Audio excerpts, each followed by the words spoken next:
And you as a writer, you become the same way. You slowly, Sure. They start as puppets, but they end up as people you really care about. Yeah, and this is why like the whole debate about fanfic, I think, is so mistaken.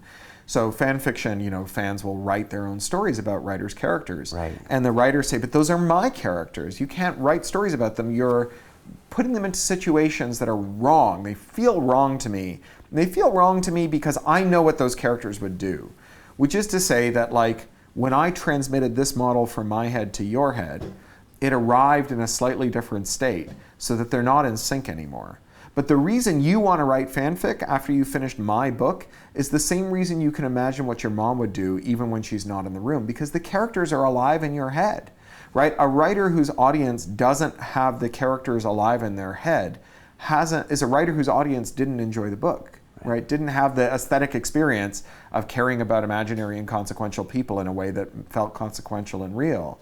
And so that's how we get to good literature. That's where the aesthetic experience of literature springs from. And the insistence of writers that readers not assert that they know what the characters would do better than the writers is really contrary to the business of trying to get people to give a shit about your characters. Right. So they should take the compliment. Yeah, it just means it worked, right?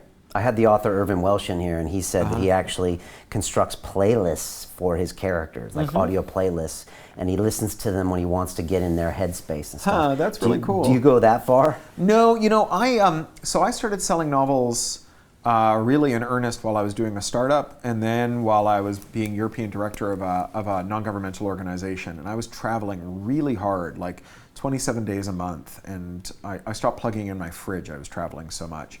And so I had to be able to write whenever there was a moment, like literally on the escalator, running up from the tube, whatever. I would try and write a page a day, which is a novel a year, 250 words a day. And in order to be able to just sit down, put my fingers on my keyboard, and start writing whenever there was a moment, I had to really flense myself of any kind of ceremony. I just made having the right music, or back when I was a smoker, having a cigarette, or having my first cup of coffee, or it having to be at a certain time, I made all those things optional. And if I found myself like associating a habit with writing, I tried deliberately not to make the two associated, so that writing was its own thing. Writing is the thing that I do. Continue watching this fascinating conversation for free by clicking on the link below to visit our website, learn from the best minds in the world, and connect with a community of passionate people building the best versions of themselves. Just click on the link below, and I'll see you on the inside.